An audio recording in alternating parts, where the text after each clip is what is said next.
gentlemen, thank you for joining us on this worldwide Sunday transmission.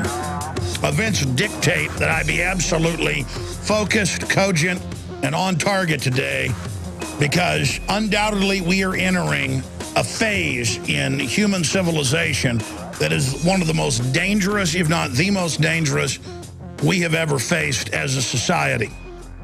We're going to be here for the next 2 hours as we are every Sunday evening, 4 to 6 p.m. Central, and back, of course, tomorrow, Lord willing, 11 a.m. Central, 12 noon Eastern for the 3-hour weekday transmission. Okay, obviously on the radar today, QE infinity, hyperinflation.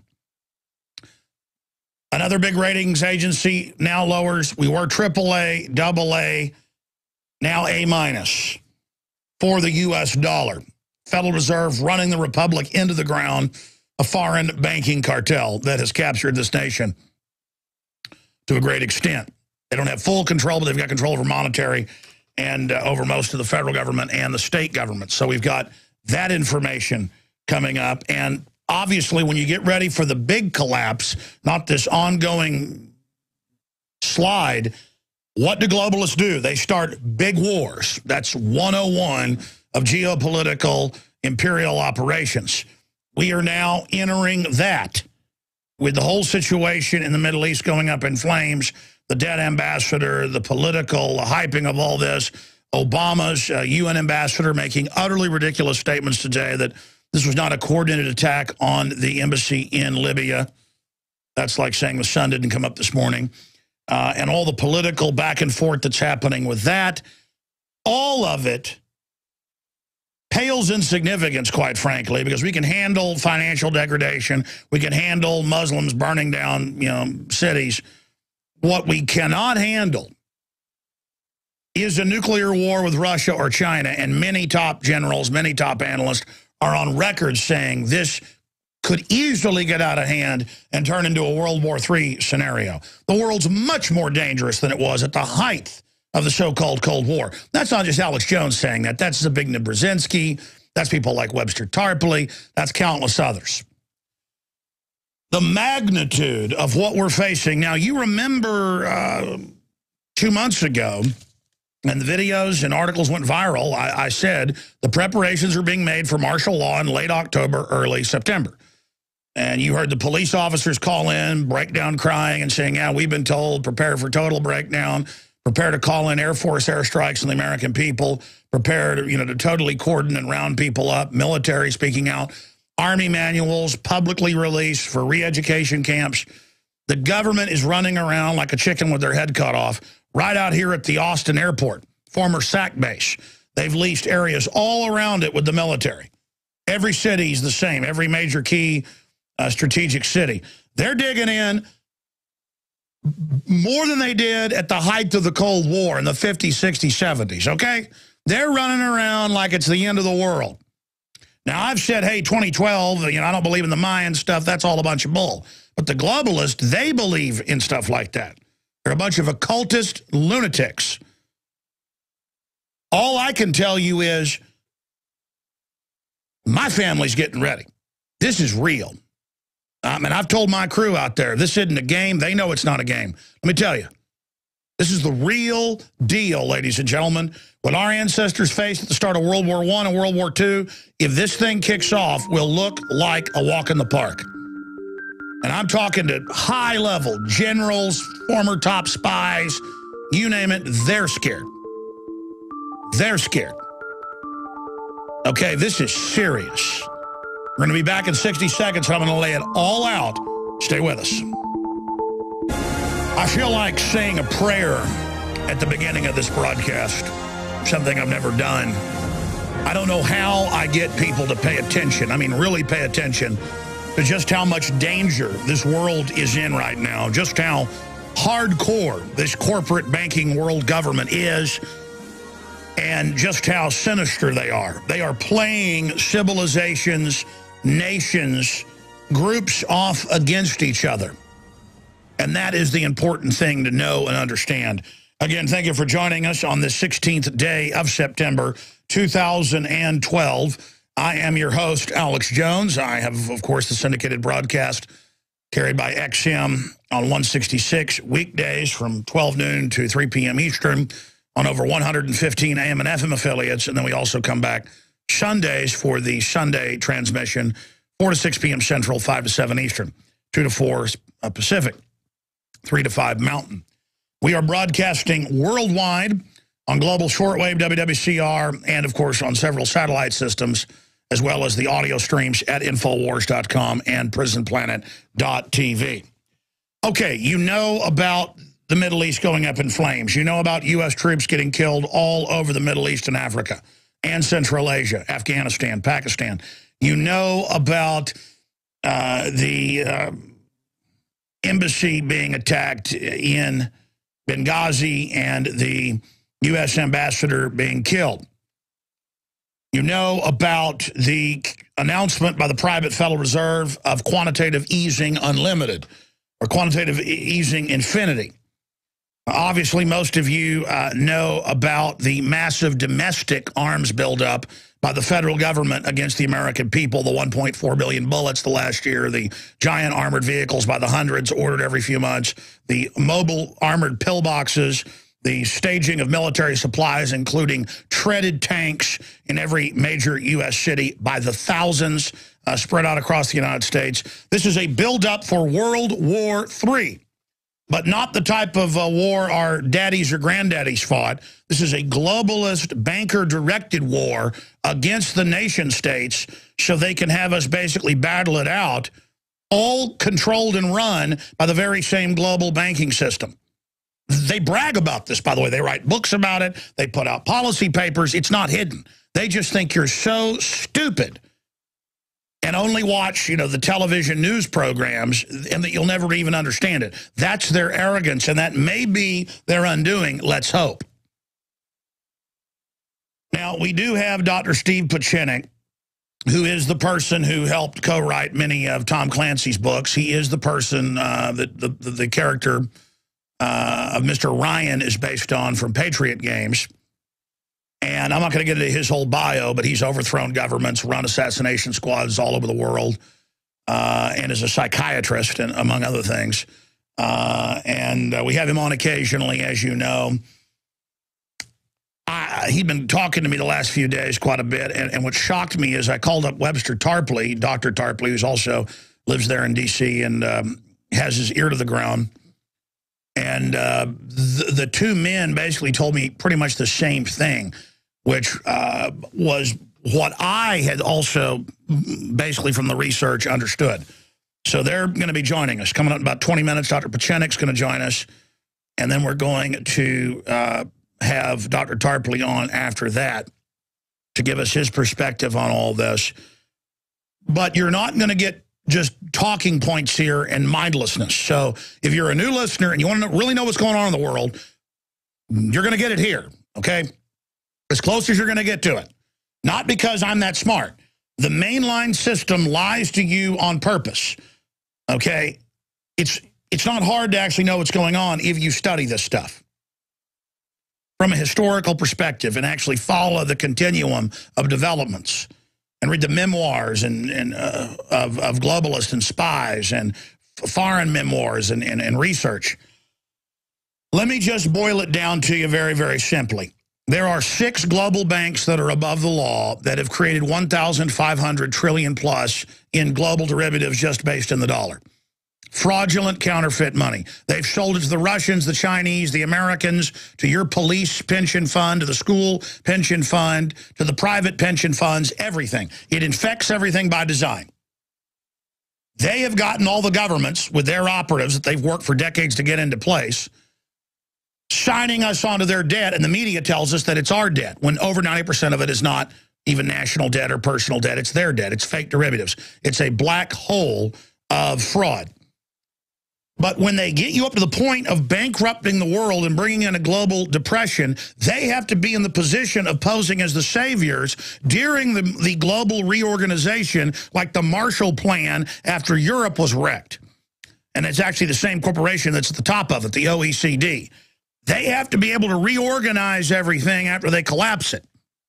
And to do that, They have to have a big war going on because they know now that the Federal Reserve is private and part of a foreign European banking cartel. They know now that you're starting to wake up, as Brzezinski just wrote in his book that came out this year, and that the elite are in trouble. So they've always run al-Qaeda. They created them. They've always run them. I told you they put them in Libya. They put them in Syria. They've put them in Africa. And I told you they'd put AFRICOM in Africa and then have their operatives. Al-Qaeda works for these banks. And our troops are trained and ordered to train them and give them weapons. That's all on record, hiding in plain view. And they dump them out to murder Christians, other Muslims, you name it, destroy infrastructure, so the globalists can then come in and carpet bomb the country, thinking you're so stupid you won't remember that just a year and a half ago they put them in charge in Libya. That's when the whole thing started. And 8 months ago started this new war against Assad in Syria. By the way, Dr. Pieczenik was actually arrested by Assad's father. I mean, that's how much globetrotting he's done. But we'll get his take on this whole situation when he comes up here in about 15 minutes. The point is that they are gearing up for a giant war with Iran and beyond, not just as an October surprise to control the election or Carterize Obama. At the top, it's the same power group. Sure, they've got political arms that fight with each other. And for the mid-level operatives who think they're at the top, they think there's different camps. But at the very top, they've got a focused group pushing this that wants to cause giant regional wars bordering on Third World War or Major World War to re-engineer global society and bring in a total police state that's already in place, but they want to fully roll it out. Face scanning to buy and sell, total control, checkpoints at the end of your street. This has all been geared up. You're the target. Remember I told you 10 years ago, Al-Qaeda works for the globalists. They're going to get you to give up your rights in the name of fighting Al-Qaeda. Then they're going to tell you that domestic groups are the new terrorists. Now they've said gun owners, libertarians, returning veterans, constitutionalists, the old-fashioned family who aren't the new normal. We are the bad guys. That's in all the law enforcement manuals, Homeland Security, the police have sent us, that's made national news. You've seen that in the news. You know that. This is all for you. This is a global banking cartel getting nations to get into fights with each other so that everybody goes into deeper debt, and so we politically don't understand how we've been economically conquered.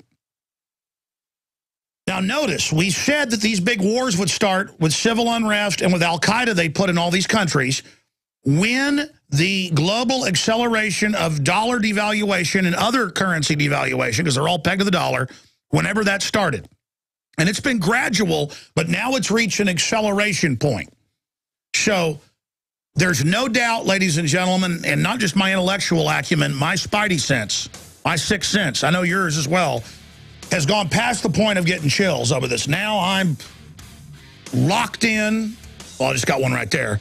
Locked in, focused. It's game time, okay? Get ready, ladies and gentlemen. Unless we get the word out about what's really happening, we're probably going to have World War III and a global depression that'll make the Great Depression look like a piece of cake. We'll be right back. There are times in history when you see governments lining up on different sides of the battle line. And that's happening right now. Because the global banking cartel has created a Ponzi scheme that if they don't get governments to sign on to, they're all going to go to jail. Now, they tell us, hey, sign on to the Ponzi scheme or everything will collapse. But mathematically, by many orders of power, it's impossible to ever get out of a collapse if, this is very, very important, if we don't decouple ourselves from the derivatives fraud. These people have taken the world over through this fraud. And the globalists are absolutely opportunistic. They don't serve anything but raw power.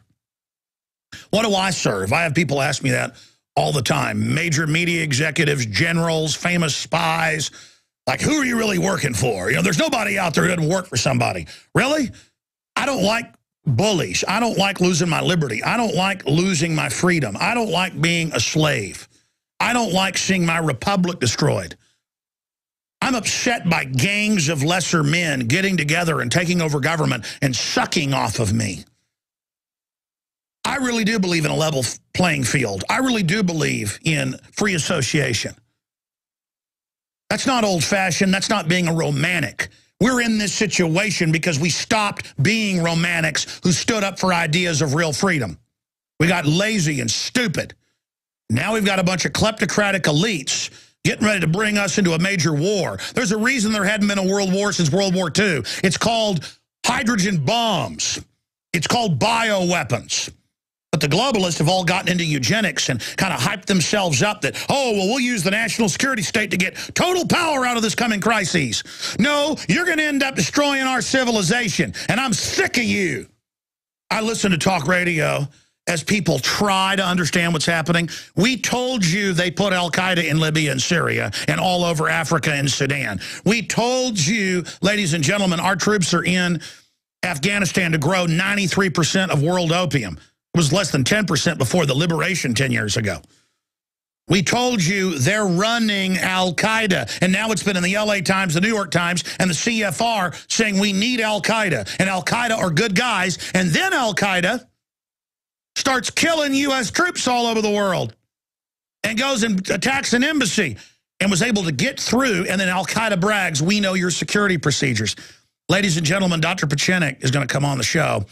Dr. Pieczenik, when he was on months ago, said he confronted Admiral Mullen at the Council on Foreign Relations. Turns out later that came out in the news, and Mullen came out and said, don't blame the U.S. when Israel hits Iran.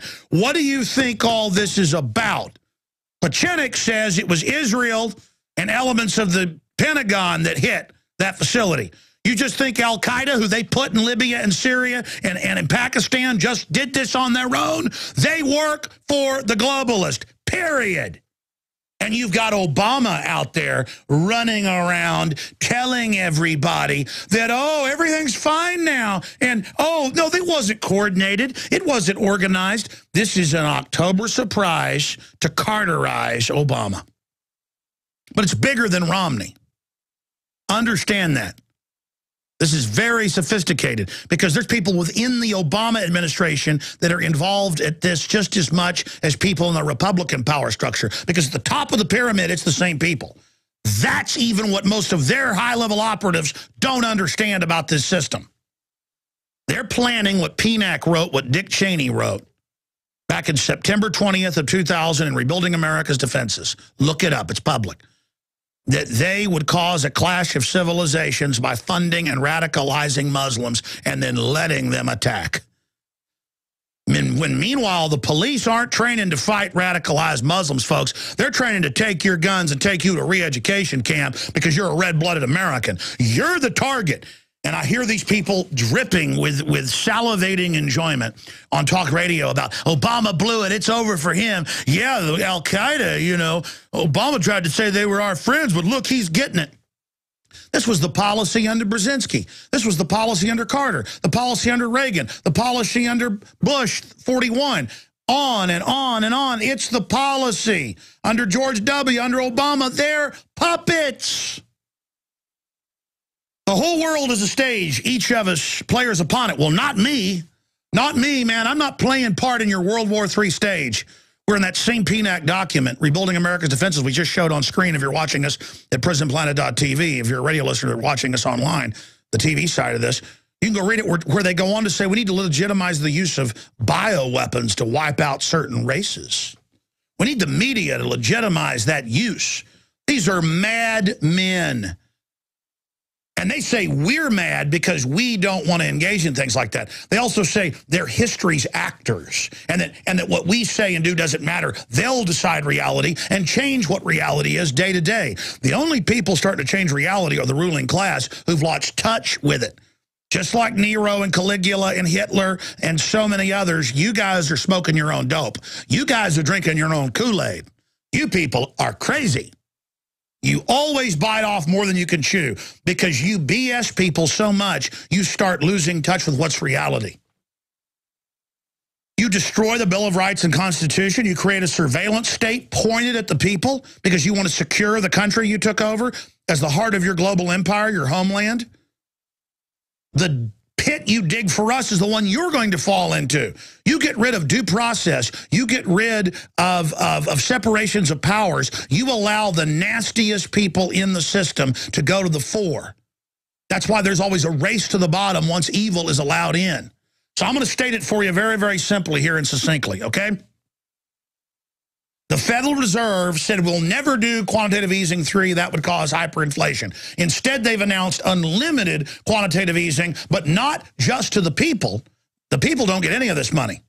It all goes to mega offshore banks to buy their bad derivatives. And then the media tells you you're in debt because it's your debt, when almost none of it is your debt, because you don't have economic understanding. The average political know-it-all is like Miss Teen USA who couldn't even talk. We're going to play a clip of her later. You think that woman's a moron? You're a moron when you try geopolitical analysis because you're not taught a real system on the news. They give you one-dimensional or two-dimensional at most systems. When this thing is three-dimensional chess on so many other levels. It's like playing 100 games of chess at the same time, okay? You only can have a historical understanding to be able to even war game this because humans act the same over and over again. That's the only way to understand this. Here's the deal. Here's the news. Al-Qaeda in Yemen urges Muslims to kill U.S. diplomats over film. The film has nothing to do with it. It's just the excuse. Military Afghan inside attacks kill 4 U.S. troops. Sudan rejects U.S. request to send Marines to guard embassies. NATO copter destroyed by Taliban at Bagram Air Base. Americans killed in Libya was on intel mission to track weapons. What, the 10,000 missiles that Al-Qaeda got that our government gave them? Armada of British naval power massing in the Gulf as Israel prepares to strike Iran. London Telegraph. Notice all this is happening. They're devaluing the currency globally. It's the world reserve currency, the dollar. That causes people in third world countries to start starving to death, accelerating the rioting, and the globalists want to ride this storm, order out of chaos. All right, we've only got him a little bit into the next hour, so I'm going to try to give him the floor, but have him get right into it in a language that all of us can easily understand. Dr. Steve Pieczenik, MD, PhD, is an American psychiatrist, former State Department official, author, publisher. He co-wrote a lot of Tom Clancy's books, had a lot of his books turned into big films. He's a critically acclaimed author and psychopolitical thrillers and the co-creator of the best-selling Tom Clancy Ops Center and Tom Clancy's Net Force paperbacks. Trained in psychiatry at Harvard University, international relations at MIT. His novels are based on over 20 years. Yeah, he was a colonel in Black Ops, wrote the book on psychological warfare for the State Department, then adopted by the CIA, helped overthrow governments, assassinations. He won't get into it, but you can look him up if you'd like to. Very serious person we've got on the line. Member of the Council on Foreign Relations. He told me on air when he was on about a month and a half ago, the interviews are there. They're posted at Infowars.com. Just look up the last interview. He said, yeah, I just confronted Dempsey, got in his face and said, that's the chairman of the Joint Chiefs of Staff. And then it came out in the news later, actually, that Dempsey had been confronted. They didn't say it was Pieczenik at a Council on Foreign Relations meeting. And then Dempsey came out and said, hey, the U.S. won't be behind the Iran attack. We don't want the blame. Well, it doesn't matter. We're going to be sucked into it. So just amazing inside info. He's not supposed to talk about what goes on inside the meetings of the Council on Foreign Relations. But we've only got him for, again, 3 segments. We're going to get him back on later in the week because they're gearing up for a giant Iran strike, huge carrier task force groups, British buildup, 20 nations plus have 25 nations are converging on the Strait of Hormuz. You've got the killing of the U.S. ambassador in Benghazi. And I've talked to a lot of my sources, and they all say, including Pieczenik, October's surprise basically to Carterize Obama. And by the way, Pieczenik worked for Carter, George Bush Sr., and others. So he's bipartisan in his, quote, service to the country. But here to break this down for us, the point we're at geopolitically right now is Dr. Steve Pieczenik. StevePieczenik.com is his website if you want to find out about his best-selling books. Good to have you here with us, Doc. I'm going to try to shut up and give you the floor because we don't have a lot of time, but please break down where we are right now. I mean, I know you were against Obama, exposed the bin Laden thing, so it's not like you're for him to expose that this is meant to be blamed on him, this killing, but clearly the media is trying to deep six Obama. What's behind this geopolitically? What's behind this geopolitically is the extension of what you were brave enough and your audience was brave enough to understand. This is all an extension of the 9/11 disinformation and false flag episode. It continued into the issue of the CIA and the confrontation between the CIA and our military and the President of the United States, continuing on their covert activities and trying to reposition themselves in the Middle East while the military under General Petraeus and under other generals are trying to pull us out of the Middle East. What's happening now is we have the overview of a Shiite power, the Iranians fighting the Sunnis, which is Saudi Arabia, but in the middle is Israel continuously playing with all of the players, including Saudi Arabia, and particularly the diaspora Jews and the Jews of the United States, as a way of putting pressure on Obama, as a way of pushing pressure on General Dempsey and General Petraeus to say that we want red lines in order to be able to attack Iran, and the answer is repeatedly, even by General Dempsey, the answer is no. We will not give you a red line. General Petraeus said not only we will not give you a red line, but we want you to know that under no circumstances, and I do not talk to General Petraeus, I'm a great admirer of his, I know what he is doing, is that he has repeatedly stated, as I had, that from a geopolitical point of view, Israel is a strategic liability and has been a strategic liability for over 20 years. Since 1968, we have had no need for Israel other than the fact that it covered us under the Soviet Union on the eastern, southern, and northern flank. For the first time since 1948, geopolitically, Israel is confronted by Hezbollah, a proxy for Iran, by Hamas and the proxies on the eastern bank of Jordan, and on the south by the Islamic Brotherhood or Al-Qaeda, all of which they were part and parcel of. Israel is not innocent of any activities. And contrary to Bibi Netanyahu's speech today to CNN, where he wished everybody a Happy New Year, I in return wish Bibi Netanyahu and the Israelis a Happy New Year and wish that he first begin to tell the truth, that the involvement of Israel was in 9/11. Over 134 Mossad operatives were picked up in 9/11. The FBI picked them up, debriefed them. They were clearly involved with the Pakistani ISI and Saudi Arabian intelligence. Then we get to the old issue of Osama bin Laden, which Obama said incorrectly and lied to the public that Osama bin Laden was killed by SEAL Team 6. Admiral McRaven had lied repeatedly. Unfortunately, this is an admiral, a decent admiral, but for whatever reason, he repeatedly insisted on saying SEAL Team 6 killed Osama bin Laden, when in fact, on your radio show 10 years ago, I said he was already dead. The Navy SEAL Team 6 will be disciplined by General Petraeus and others in the Special Forces. So what this means, in effect, is that we had an ambassador who was a very honorable ambassador working in the State Department under very good Secretary of State, Hillary Clinton, who's been doing an excellent job of keeping everything quiet, alongside of a lot of diplomats, including Mark Grossman and others, and a president who's tried to maintain this war and contained it in a very effective way. And they have been undermined by the following people who once again came out of 9/11, your friends and mine, the neocon chicken hawks. Paul Wolfowitz, once again hiding behind Mitt Romney. Elliot Abrams hiding behind Mitt Romney. Chertoff, the head of Homeland Security, who now heads up the Chertoff Group, which is nothing more than a cover for the CIA and FBI run by Charles Allen, a former CIA operative, all hiding behind Mitt Romney, who himself has no idea of what he's talking about in foreign policy. So you have a presidential candidate who can't utter even the right words, with an entire team composed of Bob Zellick, Roger Ailes, and Murdoch. He has no idea that the most important enemy, he says, is Russia. No, Russia is not our most important enemy.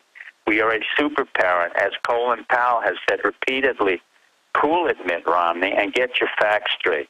Mitt Romney is being run by a guy named Don Fencer, protege of the neocon vultures, Paul Wolfowitz, Richard Pearl.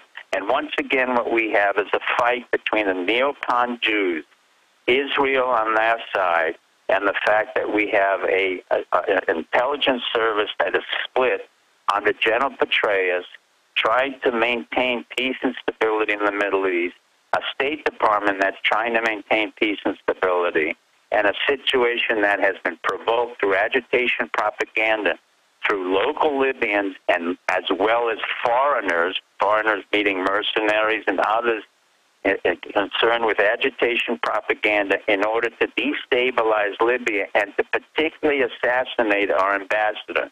Why this particular ambassador? I think it's very important for your audience to understand who Christopher Stevens was. He was considered, and the key word here is an Arabist.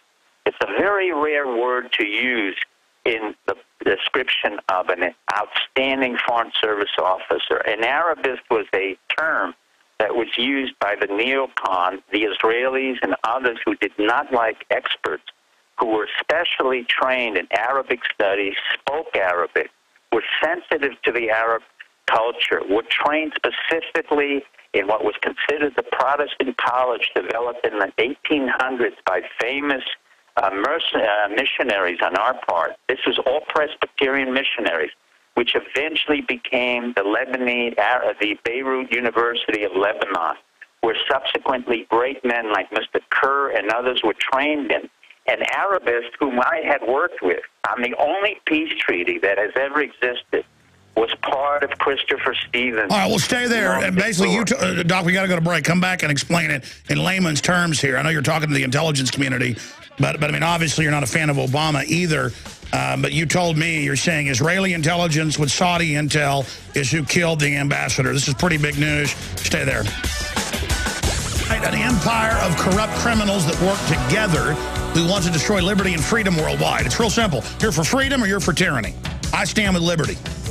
Now, Dr. Pieczenik won't brag about himself, but over the years, interviewing him now for about 11 years or 10 years, I've looked him up, and you come across him. He was the main psychiatrist or psych warfare guy that Jimmy Carter had in the Camp David Accords with Anwar Sadat, and actually got him to do the deal by actually really talking to him. So he knows what he's talking about here. So what they're saying is this ambassador...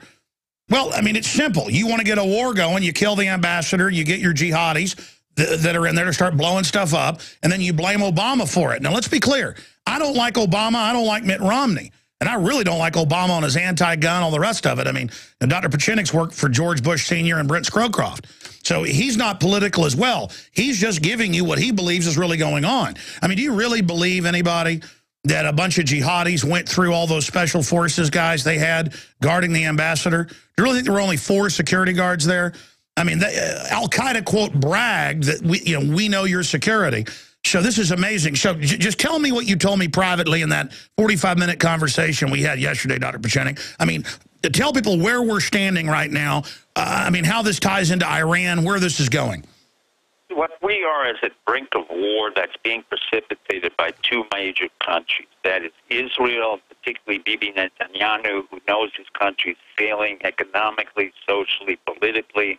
He is isolated by the United States. When General Petraeus 2 years ago said correctly it's a liability, he already immediately tried to take action to draw us back in by mobilizing the Jewish committees like AIPAC, the Zionists, the neocons, and Mitt Romney, and all the men behind him. But by the way, you're Jewish, Dr. Pieczenik. You're Jewish, so you're not. I'm Jewish. Yeah. I come out of the Holocaust, but remember, Netanyahu did not come out of the Holocaust. Contrary to everything Netanyahu is telling America and is telling Obama, everything he says is a lie, including what his father wrote. His father was a teacher at Cornell. What he continuously says, and I'm saying this as a Jew on the eve of a holiday, is that Israel was the foundation of salvation for the persecution of Jews. Nothing could have been a greater lie than the fact that Israel or Palestine at the time was of no value to the Israelis, on the contrary to the Jews. On the contrary, when Eichmann came and he was trained in Hebrew, 1927, a deal offered by Hitler to save thousands of Hungarian troops and Jews. In return for trucks, Ben-Gurion said, I would rather have 400 cows than 1 diaspora Jew. Repeatedly, Israel turned down any help to help the diaspora Jew. They did, however, in 1933 in Palestine, take 36,000 German Jews in return for money and worked with Heydrich, who was a Jew. I'm talking as a diaspora Jew. There were 165,000 German Jews called Mischlinger in Hitler's army, none of which Netanyahu wants to talk about. Well, I mean, Dr. Pieczenik, this is super deep history you're getting into, and we appreciate you. Let me just say something. Everything Bibi is saying to America and to the American Jews is an absolute unmitigated lie. Not since 1968 was Israel ever interested in the diaspora Jew or using the Holocaust. Then they created a machinery to use the Holocaust as a way of mobilizing guilt and anxiety over the world. But they're not the only culprits. The next culprit is Saudi Arabia and the Sumari Seven. That is the wife of King Abdulaziz. Let's put it this way, very simply. The Faisal and Saud families are not legitimate heirs to Saudi Arabia. It was created by England. They created in a concept called divide and conquer, a family that came out of Doria. Most of you saw that in the Lawrence of Arabia film. It does not exist. They are Wahhabis. They distort the Quran. The message of the Quran throughout history has always been peace and love and working with all of the religions. They were formidable, and the Wahhabis are the total distortion. The true descendants of Mecca and Medina are not the King Faisal of Saudis. They are the Hashemites. But the British took them away from Saudi Arabia, put one in Iraq who was 4 years old, and another one in Jordan, so that they would never have an ability to have the true leaders of Prophet of Muhammad.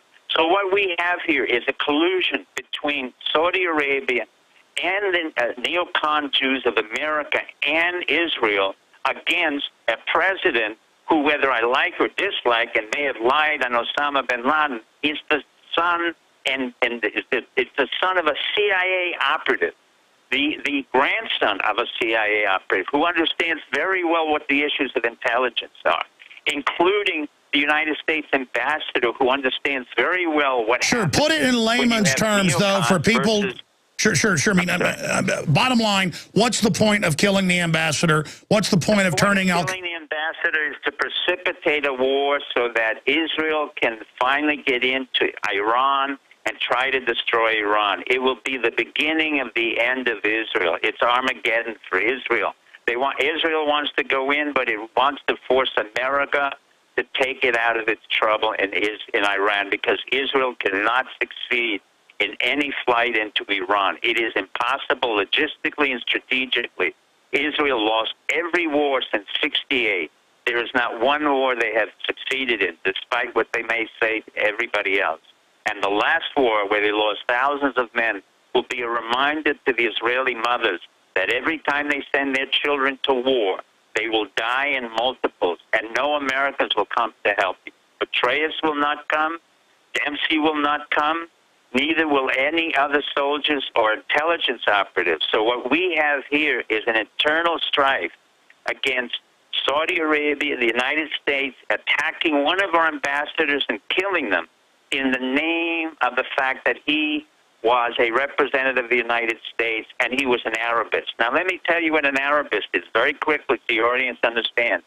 They were famous people who helped to develop a treaty. The only treaty that's ever been done between Israel and a Muslim club in Egypt was called the Camp David Accord, of which I was privileged to be a member. And one of the most famous people there was Herman Iles, the ambassador to Egypt, an Arabist.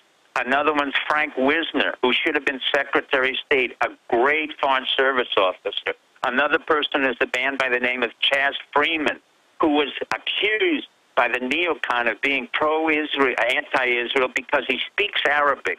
He's a scholar. He's a Foreign Service officer.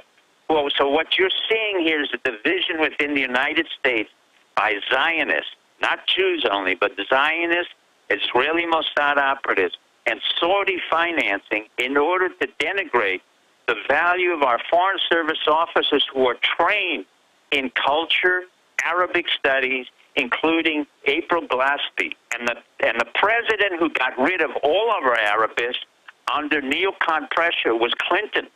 Ironically, Hillary Clinton was trying to maintain the peace. Her husband was totally intimidated by the neocon Jews to get rid of every Arabist in the State Department and put in people like Martin Indyk. Martin Indyk, who was ambassador to Israel, was nothing more than an Australia spy who within one day became an American citizen, was appointed by Dennis Ross, another neocon, who works with Paul Wolfowitz, and made our ambassador to Israel. All right, well, let me stop you, Doc. We're going to have you back up very early this week for an hour and a half because obviously you need to go over this whole history for people that don't understand it. But here's the issue. We're about to go to break, but what I need you to understand here is you've got the British fleet massing. They never go somewhere unless there's a war. You got 25 nations all gathering. This is hardly in the news. You've got QE Unlimited starting. You've got our government digging in like it's the end of the world. All the evidence I see says they're going ahead in October, late October with this, and it could lead to World War III. Is that accurate?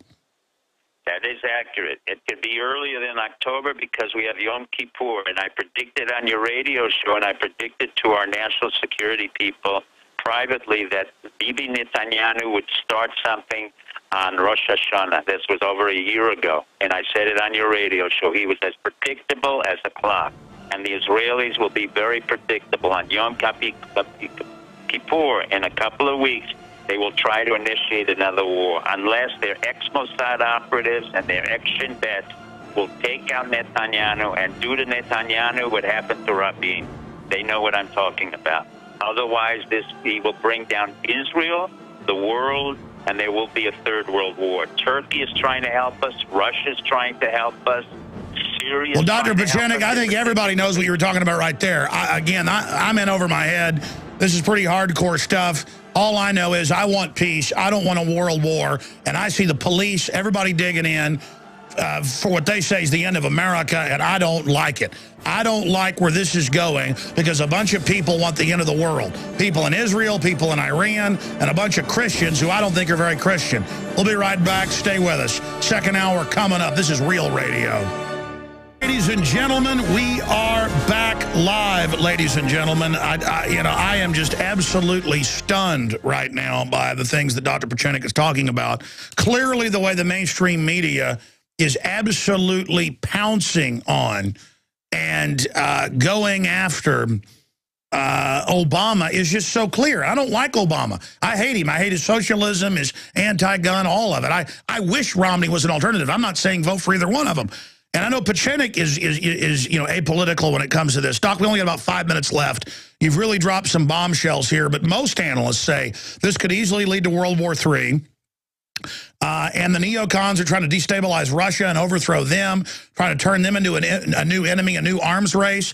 Doesn't the military-industrial complex know if they start World War III, there won't be anywhere to spend all that money they're getting? Well, the military-industrial complex at this point is totally denuded. What they're afraid of is the $2 trillion substitution, the decrease in money that they're going to get in the military. But the military right now is divided. What you have is military generals who've had experience and no longer want to go into Iraq and Afghanistan and have told the president and others, this is enough. We have to get out of the sandbox, as General Petraeus says, and we have to leave. We have a bigger issue that's much more important than Middle East for us, and that's cyber war, as Keith Alexander said, and it's just the issue, as Obama said, East Asia and the Pacific and China's growing influence. The United States has lost all of its soft power by going in there, among other things, to, quote, help Israel. And notice these invasions haven't helped Israel. Israel is more insecure than ever. That's correct. Because of their own paranoia and continuous paranoia and the insecurity, they keep feeding it in a loop, and what happens is their soldiers are no longer equipped. Remember, these are not the same Zionists that came in and established the State of Israel in 1948, which, by the way, they then committed in 1948 euthanasia and genocide, which subsequently the Israelis admitted to. The ringworm children. The ringworm killing the Palestinians.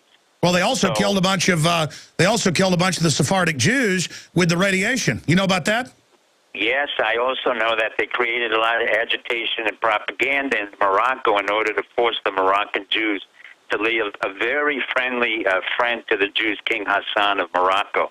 So the Israelis and the Zionists have created used the Jews of the diaspora, that means the Polish, Russian Jews, and Sephardic Jews, as a weapon to manipulate world opinion, to create agitation propaganda, in the same way Saudi Arabia is using their people, the Salafists, to be the thugmen against the United States and use it in the term of Al-Qaeda or any form they want. But Saudi Arabia, which is falling apart now because it's only a second and third generation illegitimate ruling class from an illegitimate king, is now in the process of failing apart. Both states, Israel and Saudi Arabia, are in desperate situation, and they're trying to force America back into the Middle East. Well, you got while Dempsey. Obama correctly is saying no, and while Petraeus is saying no, while Dempsey is saying we will not go to war in order to protect you.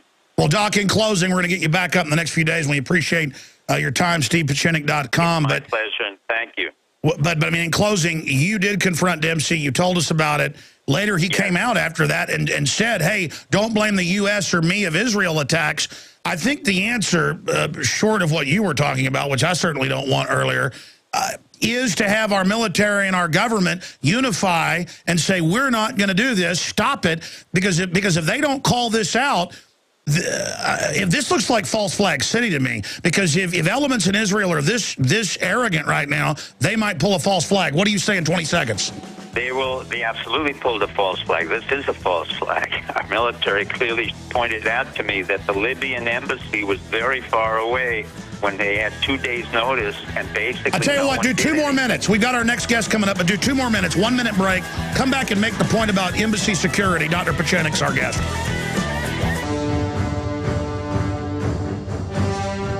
Well, he's been a top hostage negotiator for the State Department. He wrote their book on psychological warfare.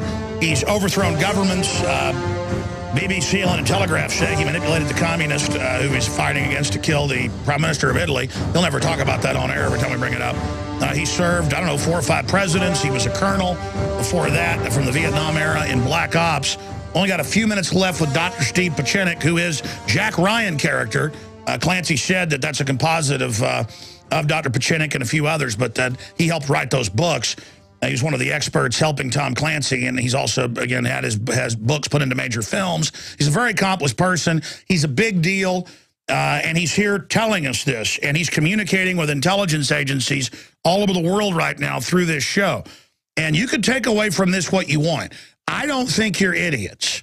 So I will bring on high-powered guests who will have discussions like go on behind the scenes at the Pentagon, the high-level brass meetings, and the highest levels of the Council on Foreign Relations. This guy's worked for George Bush Sr., worked right under Henry Kissinger. I'm not going to get into it all, but, I mean, he's definitely from the major power structure. And the fact that he's here saying these types of things, he's been on the show off and on for 10 years, really is frightening because he's not pulling any punches now. I mean, Dr. Pieczenik knows where the bodies are buried. Doc, you're going to be back with us Tuesday for an hour and a half because this is moving quickly. World War III, financial collapse. That's why all this is happening. But talk about the embassy and the killing of the ambassador in Benghazi and the point you've made that your average jihadis, basically couldn't do this, and the message that was sent and how that ties into your sources. You were telling me off air that your Pentagon sources, I mean, they know who really killed this guy and the message it's meant to send.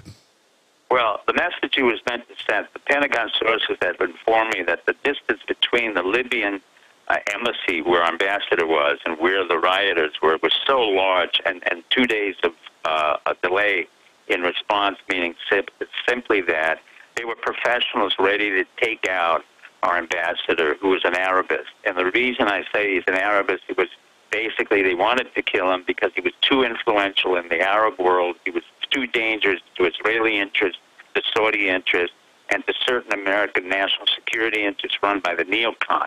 Now, when we say that Obama's like Carter, I worked for Jimmy Carter, and Jimmy Carter was the only president of the United States to ever make a Camp David peace accord, the only president of the United States to implement the human rights issues, and the only president of the United States to fire 4,000, listen to me very carefully, 4,000 human operatives of the CIA. He realized how disastrous the CIA had been, and what General Eisenhower said all along, that this is a legacy of ashes. and it will destroy our country until we contain and restrain the CIA. And this is where Jimmy Carter, a great president in retrospect, and I think Obama should be very proud of him, but the neocons have degraded him to say this is our Jimmy Carter. Jimmy Carter was the only president who ever made a peace treaty with Israel. I worked with Anwar Sadat. I went with Menachem Begin. I worked with Herman Niles. You got arrested by Assad. Chance Freeman. I mean, you got arrested. These were the great men. Well, you know, someday you've got to come on and talk about all the amazing things you did. I mean, I know most of it's classified, but you know it's not. I'll talk about it, but let's have some more time, and I want to talk to your audience and thank them for listening, and thank you. Well, let me ask you this question briefly here, Dr. Pieczenik. Sure. What is the strategy? Because I know you were on here a few months ago criticizing Obama. I mean, I'm apolitical. I'm not Romney or Obama. I want to get your perspective. I respect your view and perspective. We're going to get another one here in a moment. I want listeners to really, you know, hear this inside info for themselves and decide if they think it's accurate or not. But how do they think they're going to get away with this? Putting Al-Qaeda... Well, they're going to get away with it because, as I told you on the last show, there's a real issue that Dempsey had presented to the whole group of us that we are the military and our American military is really concerned about, and that is the few minutes delay time or pre-positioning time that Israel will not give the United States, and it will launch an attack, which presumably by Netanyahu and the Israeli Defense Forces strategy will force us into saving them from total destruction. And the answer is Netanyahu has no idea that Petraeus will not save him, Dempsey will not save him, our Navy will not save him, McCraven will not save him, neither will Obama. He cannot get that message through, so he's pushing this through until he kills one of our ambassadors, precipitates what we call agitation propaganda, only with the approval of Saudi Arabia. Saudi Arabia and Israel are twins, they're doppelgangers. There's no way you can separate Israel from Saudi Arabia or Saudi Arabia of Israel. They go back all the way to 9/11. They go back to the days when Jimmy Carter fired 4,000 operatives because the people went to Saudi Arabia. Those people who were left in the agency went to Saudi Arabia, the Mossad, and the Pakistani ISI to reconstitute an intelligence service which was totally illegal. And many of those who came in the Carter administration, Jews, like Dennis Ross, Martin Indyk, who was an operative underneath the Australian government and was an American citizen for only 1 day, was appointed an American ambassador to Israel, so Dennis Ross, a neocon, could control him. All right, well, let me stop right there. Let me stop right there, Doc. We're going to be back on Tuesday to break this down. But bottom line, the 25 fleets, this is London Telegraph, Associated Press, are converging. 25 nations are converging on the strategically important Strait of Hormuz. They've never done this in the last 5 years of saber rattling. My intel is right now Israel has tentatively greenlit an attack anytime in the next month and a half against Iran. Iran will then attack U.S. bases all over the Middle East with their missiles, drawing the United States in by having the al-Qaeda groups that Saudi Arabia runs start attacking U.S. facilities. They believe that will create a sympathetic response domestically in the U.S. for a call to attack Arabs because people are politically and geopolitically totally ignorant, to the level of basically being brain dead. And so now there's this saber rattling, yeah, let's bomb the Arabs. You can see the manipulation. The propaganda is what targeted about a 5-year-old mentality. Briefly, do you concur with that analysis? Yes. Basically, I'll summarize it in this. As Hitler created the first Holocaust of the Jews, Netanyahu will be responsible for the second Holocaust of the Jews in the 21st century. He will be the Hitler of the 21st century to the Jews. On this New Year's Eve, this is what I say about Netanyahu.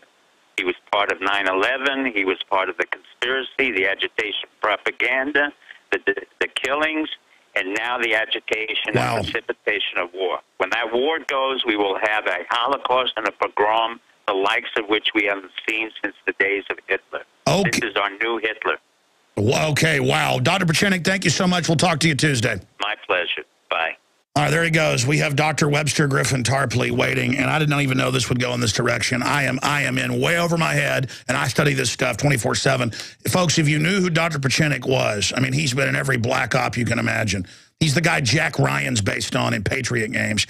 I mean, Webster Tarpley is a doctor of history, an economist who's been all over the world, been to Tripoli under bombardment, just been to Syria. Pieczenik's been arrested by Assad's dad before, back when he was the leader. I mean, it's so wild. I don't even know what to say about this. Pieczenik is pulling no punches. I mean, I had no idea that would even go in that direction. And you know, as for Netanyahu being Hitler, again, I don't have a dog in this fight. I just want my Bill of Rights and Constitution. I don't want World War III. And, you know, you've got two famous Jews like Netanyahu, and you got Pieczenik, who's Jewish, over there in this fight going on. It's above my pay grade, I'll tell you right now. We're going to break. Webster Tarpley for the rest of the hour, who I highly respect on this issue. Geopolitically, there's two people I respect more. In fact, he's incredible in his historical understanding and analysis, and I'm somebody that's somewhat learned. We'll just leave it at that. And we're going to come back with him. I am just absolutely flabbergasted right now, and I'm speechless. But you're going to see a lot of wild stuff happen, folks, because the dollar is going into hyperinflation. They're gearing up for martial law in the U.S. That's now publicly admitted. 1.4 billion bullets for us. The Russians are lining up for war. The Western interests are trying to overthrow Russia, stirring them up. There's fleets off the coast of China menacing them. Japan's being agitated into conflict with China. And you've got just all of this craziness taking place. This is the stuff you see before world wars. We'll be back. All right, folks. Armada, a British naval power massing in the Gulf as Israel prepares an Iran strike.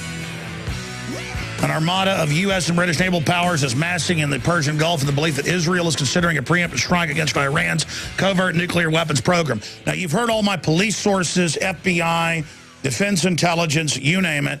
I told you 2 months ago, late October, early November, even police departments, and you've heard the cops call in mass when I say, here, just listen to police. They're being told in the intelligence units, get ready for total, absolute collapse. Airstrikes called in on U.S. cities. Martial law lockdown in October, late October, early November. That doesn't mean this is going to happen. But the 1.4 billion bullets that have been purchased, that the media spun into 174,000 for the Department of Health and Human Services or Social Security. That's how they strawman that when it finally broke and became a big story. Hundreds of millions more being purchased. Paul Watson's got an article coming out tomorrow at Infowars.com on that. I'm a guy that wants freedom. And to defeat the globalists and the global corporatists that are anti-liberty, I've had to study reality. And I have really found a lot of how things tick. And I'm here to tell you, folks, that what you hear on the news, and you see all the Sunday news shows that normally worship Obama, turning on him today and grilling the UN ambassador for the U.S., they are trying to do an October surprise to Carterize Obama. That's the article from Webster Tarpley up at Infowars.com. That doesn't mean I like Obama. I would love for Mitt Romney to be a good guy. The point is, you can't sit here and just go, oh, well, Obama's an idiot. Look, he put al-Qaeda in Libya and Syria. Webster Tarpley went there and decried this policy. It's a ship of criminals. Okay? I mean, Hillary, Obama, scum. The point is that the facts are the facts. All the lines lead back to the neocons and what happened to this ambassador. Webster Tarpley, break down in layman's terms where the world is today, the precipice we're at, and if you disagree that we're on the verge of what could be a World War III or financial collapse with QE Unlimited, and then get into what's happened with the ambassador, the rioting, the jihadis that they admit our government runs. Because if Obama put all the al-Qaeda in, why now are they turning against him? I mean, this is very complex. It's making my head spin. Dr. Tarpley, go ahead. Why don't we just proceed methodically, and we can start with the attempted coup d'etat inside the United States, and then we can see what the ramifications might be in terms of October. The first thing to understand is the agency that's making the Middle East blow up is the Romney campaign. The Romney campaign in the broadest sense. And, of course, the Romney campaign doesn't just mean, this little clique of people in Boston. It means the entire complex of forces that want Romney in and Obama out. Now, in order to understand this, we've got to start with this CIA Mormon mafia. It's a faction in the CIA. It's a faction in the FBI. It's known the Mormons send the young men overseas for 2 years to be missionaries. They learn foreign languages. They come back. They go right into the CIA. And they had a protector in high places. For many years, this entire establishment was dominated by Henry Kissinger. But Henry Kissinger had a right-hand man, and that's Brent Scowcroft. And Brent Scowcroft was a top Mormon. So using this policy that they have of promoting their own people, mutual admiration society, it's kind of like the neocons. The upper reaches of the U.S. National Security bureaucracy are full of Mormons, and they realize that they want Romney because that will allow them to complete their careers at the highest possible level and have more power than they could have any other way. So CIA, Mormon Mafia. Now, merged with that, as I've tried to point out, are the neocons. The neocons that were with Bush Cheney, some of them are more or less in the shadows. We got a whole new group of neocons. John Bolton is probably the one element of continuity, but we've got Dan Senior, we've got Robert Joseph, we've got Robert Kagan. We got a lot of these people, right? It's a whole different clique of neocons that want to get these posts. I call your attention to John Bolton, right? The guy with the mustache, looks kind of like a walrus. You've seen him on TV. The guy who has very interesting admitted divorce papers. I don't know about that, but he's the big hater of the United Nations, right? He's built his career as being UN ambassador and saying that he hated it. He couldn't get confirmed by the Senate, couldn't get confirmed by the U.S. Senate to be UN ambassador. All right, so this is one group. Now, separate from this, but allied, is, of course, Netanyahu and the Likud. And what we've had in this past week is this huge intervention by Netanyahu into U.S. politics in favor of Romney. Remember, Romney and Netanyahu are joined at the hip. They have been closest buddies since 1976 at the Boston Consulting Group when they sat together in the same cubicle. It's been an alliance all these years. Bibi gives Mitt advice about politics. Mitt gives Bibi advice about finance and how to design sanctions and so forth. And you saw Netanyahu coming out saying, you cannot give us a red light because you don't have a red line. So the United States is supposed to commit to war under some future eventuality. That would be unconstitutional, right? Because we do have this question of the Congress, right? So Netanyahu also, he doesn't have a red line. He has never said under what circumstances he would strike. So Netanyahu wants the U.S. to be more Israeli than the Israelis, to be all the way out in front on this crazy idea of attacking Iran. We also had the deputy head of the Israeli Knesset on Morning Joe on MSNBC. Well, I'll tell you what, let me just stop you. I want to tell all the good old boys. Calling for immediate war. Calling for immediate Webster. war. You got to let me finish the No, I will, but I just want to add for all the good old boys that want to, start a war and think it's fun. I hope they enjoy $10 a gallon gas if the Strait of Hormuz gets closed. Go ahead. Yeah, and of course it's the sky's the limit with this stuff. So we've got the Mormon Mafia. We've got the neocons having joined the Romney campaign. You've also got to figure that the Saudis are in on this. I think the Saudis would rather have Obama out, Romney in. The importance of them is that they're the paymasters of these terrorist groups, right? The Al-Qaeda groups, the Wahhabite They're groups, the handlers. The Salafis. They're the handlers, but they're also the guys who pay, right? Along with Qatar and with the United Arab Emirates and the rest of these reactionary monarchies in the Gulf. So what did they do? There are a number of sides to this thing. It's a multi-pronged faction converging on this, and they've got intersecting operations. Maybe we should start with this film. Now, the film is not the cause, but the film is the public relations cover. It's a kind of atmospheric that allows people to think they understand what's going on. So this is now the film, The Desert Warriors, and then it became The Innocence of Bin Laden, and then it became The Innocence of Muslims. And it's 15 or so minutes of garbage, right? It's scurrilous. Stay there. We're going to come right back, Webster. And we've got a hard break here for news. When we come back, we'll look at this. By the way, Webster Tarpley wrote the unauthorized biography on Obama. To be clear, he doesn't like Obama. This is not a political hack up here. See, our love of the truth, our love of what's really going on, that comes first. You're not going to hear this anywhere else, which is kind of scary. This is really amazing stuff we're watching happen. We'll be back.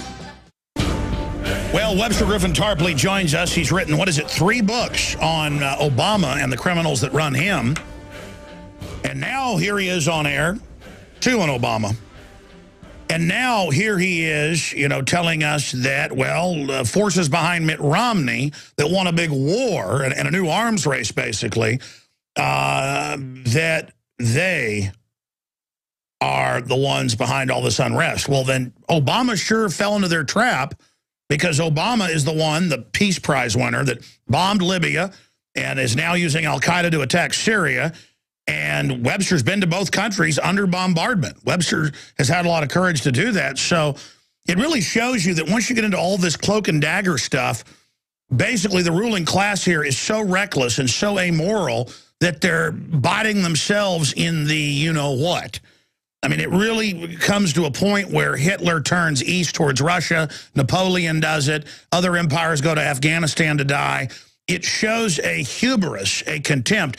Webster, I know you want to walk through the continuum of all this. We have your article, October Surprise to Carterize. Explain that. Obama. Again, October Surprise to Carterize Obama up at Infowars.com and PrisonPlanet.com right now, along with all the other insane news. But you can see the embassies getting attacked, the American flags getting burned, and this cover of, oh, it's this film, even though this started before that even got hyped up. Clearly, this is being orchestrated to try to do just like 1980, where the Muslims respected Mitt Romney when he gets in, they'll stand down. And again, the whole thing's staged. I'm not supporting Obama either. I know that you haven't been an Obama supporter. The point is, this could lead to World War III, as every mainline analyst is saying. Even the chairman of the Joint Chiefs of Staff, Dempsey, who's been pro-war in the past, came out and said, if Israel attacks, we're not involved and we're not helping. That's a serious message. So now this is a way to prod the U.S. into action. I mean, at least that's what it seems like. So you've laid out some of the pieces here. Tell us what the game plan is from all your sources there in D.C., where you live there, next to D.C. in Maryland, and where you see this going and what the larger strategy is to strike Iran. Is it purely political, or is Israel really worried about nuclear weapons? The essence of the strategy right now is to put Romney in the White House, and then Netanyahu gets everything he wants, with war or without war. A lot of the war talk right now is a hype to try to get people to stampede in the direction of Romney. But let me just go back. This film, okay, the film that we started to talk about, the key guy in the group of people around that film is this guy Nasrallah, the Coptic Christian. And he leads you directly into the so-called Islamophobia network. It leads to a group of people that includes Pamela Geller. It's an organization called Stop Islamization of America Now. There's one called Stop the Islamization of Europe Now. There's Stop the Islamization of All Nations Now. It's an international network. They've got that guy Geert Wilders from Holland, Islamophobic race baiter.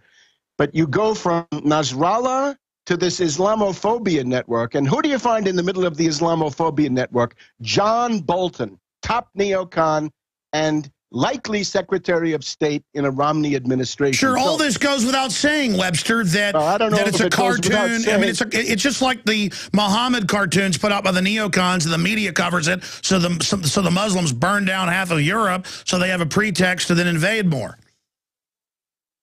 4. Bolton spoke on WMAL radio here in Washington this week. Here's Politico. And he says, I come back to Tehran in 1979. If we're not careful here, we're going to see a repetition of that crisis, which was, of course, a major factor in contributing to the destruction of the Jimmy Carter administration. So it's clear what they want to do. They've been managing Obama on a Carter plan up to now, right? The trilaterals, the Bilderbergs, all these people, Wall Street. And now they want to get him out.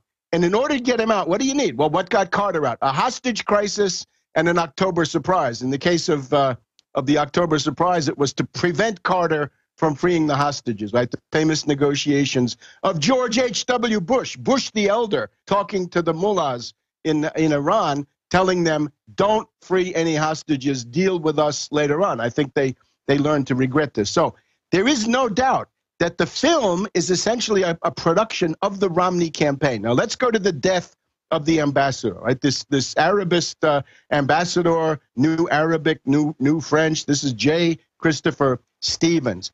Why would he be killed? Well, first of all, you get many signals of an inside job, right? He was, according to the things I've seen, he was not at the actual consulate. He was over at a safe house nearby, which should not have been known to the people attacking the consulate, whatever that was. But it was known, and they began attacking with mortars, right? People have talked about the professional, coordinated, high-level quality of the attack on the safe house, which eventually killed Ambassador Stevens. Who killed him? Well, the indications coming out of Libya is, of course, it was planned, and it was carried out by an organization called Ansar al-Sharia. And the head of that is a guy called Kumu, Q-U-M-U, M-U, Kumu. So this guy, Kumu, is a graduate of the Guantanamo Bay training school, because that's what's going on in Guantanamo now. Guantanamo, one of the reasons Obama couldn't close it, it's used for training, because they let these people out after they've been carefully prepared to do what they want to do. There was this guy, Shiri, was let out. He created Al-Qaeda in the Arabian Peninsula. He's now, I think, been killed a couple of weeks ago. No, it's a training camp under the cover. A training camp. So Kumu is a CIA asset. And Kumu then goes and kills the U.S. ambassador. Now, that's where I'd say, call the Mormon Mafia and ask them what's going on with that, right? Why is a CIA asset killing a U.S. ambassador, right? Why did they... Do you agree with Pieczenik, Dr. Pieczenik, that it was Israel, the Lakudniks with Saudi Arabian intelligence? Because I'm telling you, it's the CIA Mormon Mafia. Let's get right to the heart of the matter. Without the CIA ran that guy. He was trained in Guantanamo to do what the CIA wanted. Always beware these people who are telling you, blame somebody else. Blame somebody, blame somebody. Got it. All right, but let's talk about, hold on, Webster, let's talk about then Obama. Why is he having the ambassador go out on TV and say, oh, this wasn't coordinated. It was a few protesters. And Obama called people and everything's fine now. Why is Obama playing in to the lie then? Well, Obama, of course, is a feckless puppet, right? Obama's a Wall Street puppet. I think Obama has figured out by now that his former patrons and masters have decided to dump him. That's what makes this moment so interesting. It's a little bit like Harry Truman in 1948, right? The reactionary Wall Street people wanted to dump him, but somehow he was able to stay on. So I think people have to go. All right, give us big picture. Where is it all headed? I mean, the intel we're getting is it's headed towards a seizure of power by Romney and the neocons. Now, what does that mean? It means another reversal of the field, right? Remember, we had Bush, Cheney, neocons, war in all directions, bomb them, invade them, rivers of blood for the U.S., tremendous expenditures. And then we had Obama, and Obama says, no, I do it all with color revolutions. I do it all cheaply.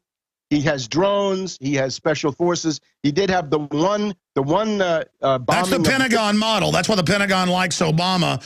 The Divine Plan. It's a CIA plan. CIA. It's a guy called Divine. So it's not the Divine Plan in the sense of God, but it's D-E-V-I-N-E. And this is what they're carrying out. Now, the neocons... Which is Brzezinski. The neocons say that's not good enough. We want to start, smashing more people. And they also say the Russians and the Chinese continue to defy us.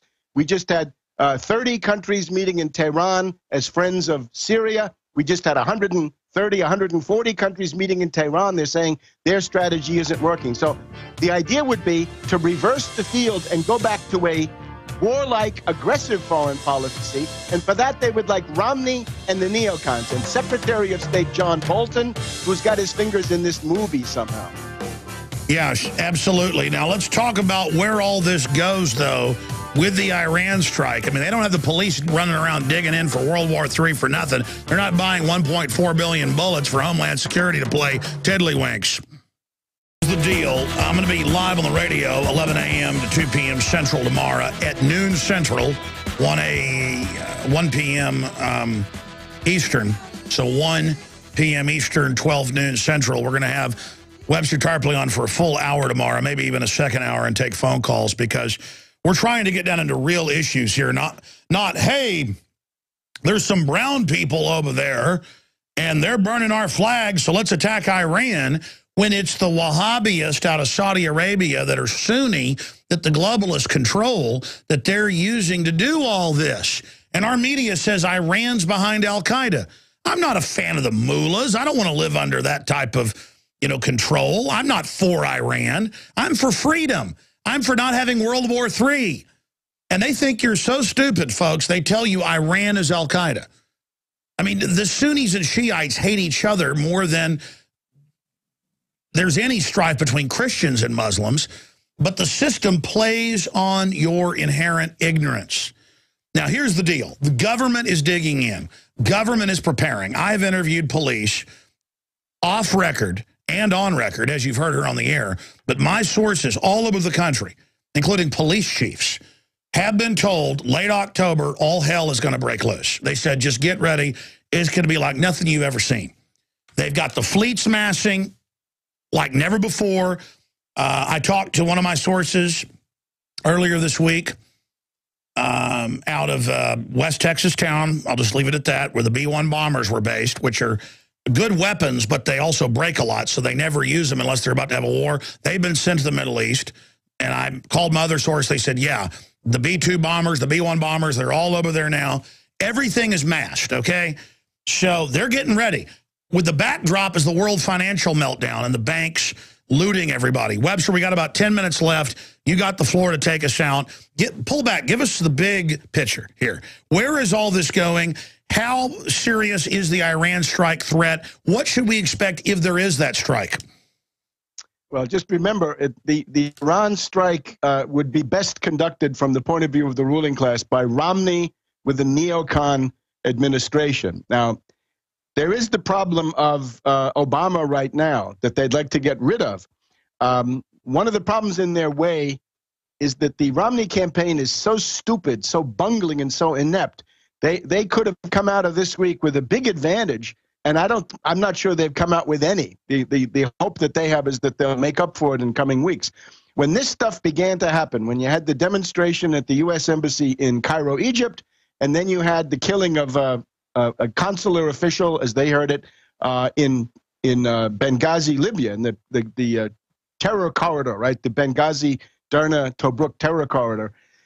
That's when Romney decided to shoot his mouth off, right? He had said, "Oh, 9/11, I won't say anything. I'll have an embargo," but he couldn't restrain himself because Romney had written a book called No Apologies, and obviously the neocons had ghostwritten the book for him, right? It's the Republican talking point that Obama apologizes all the time. It's not really clear that that's true, but this was something. Romney was Pavlovian dog, trained to react to this. So as soon as somebody said, we regret, or, we don't believe in this, Romney seized on that and said, all right, you're apologizing. So he had to put out this very badly timed press release, right? And there is a question with Romney, even with the ruling class on his side, can he get himself elected, right? Because he's such a bungler. Now, or let me add this point. I've got to ask this. We'll talk about it more tomorrow. Could the Obama-controlling faction of the globalist, could they go ahead and launch the war or authorize Israel to as their own October surprise? I see it more of two camps fighting over who gets to launch the war and be the hero.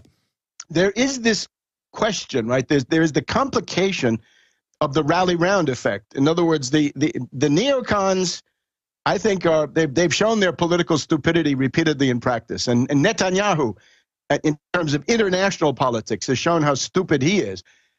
But the point is, if you have a big international crisis, most Americans will rally around the president, whoever that is. And you can see that even under Carter, right? Carter, when you had the Desert One, right? The failed attempt to rescue the hostages in the spring of 1980. Carter got a bounce out of that helped him win the Democratic primaries against Teddy Kennedy. So they're playing with something which is a problem for them. But I think underneath it, it's not so much the election that they're worried about right now, although they want to win the election for Romney. It's how could you get Obama to endorse an attack? You have to stampede him. And the idea with that is the big danger of the Israeli attack on Iran, or maybe somebody attacking Syria, right? Maybe some European country, NATO country, right? Maybe France, something like this, attacking Syria. This could then be used to browbeat Obama and get him to do things that I don't think he wants to do, not because he's a patriot, but because of his very narrow interest in staying in power and not screwing up his relations with his own base. So if you're going to have an attack and you want to stampede Obama, you got to do that in the last week, 10 days, 2 weeks maybe, before the election, so that you can tell Obama, if you don't join in this attack, you'll be denounced as a traitor. I agree. And the reason I raise this analysis is that's what I see happening here the minute it started. It's two-way, and I agree. It's CIA or a faction that's neocon connected in the final equation that did do this with command and control and handling by the Saudis, as you said. So in a way, you do agree with Pieczenik, but correct me if I'm wrong. The issue here is that they've got to stampede the kind of Chicago mafia Clintonista arm into politically not being able to deal with burning American flags, embassies attacked, U.S. troops killed, ambassador killed.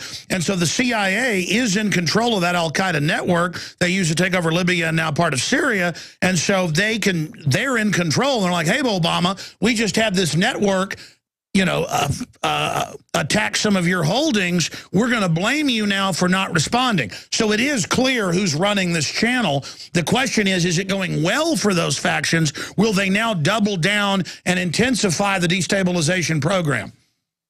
Well, as I say, the ineptitude and bungling of Romney is right now a factor in world history in its own right. That his obvious play this past week was to shut up, don't say anything, and let Obama take the heat for what's happening, right? Because everybody would then turn around and blame Obama. But Romney had to get himself in the middle of it, and half the Republicans then turned against him.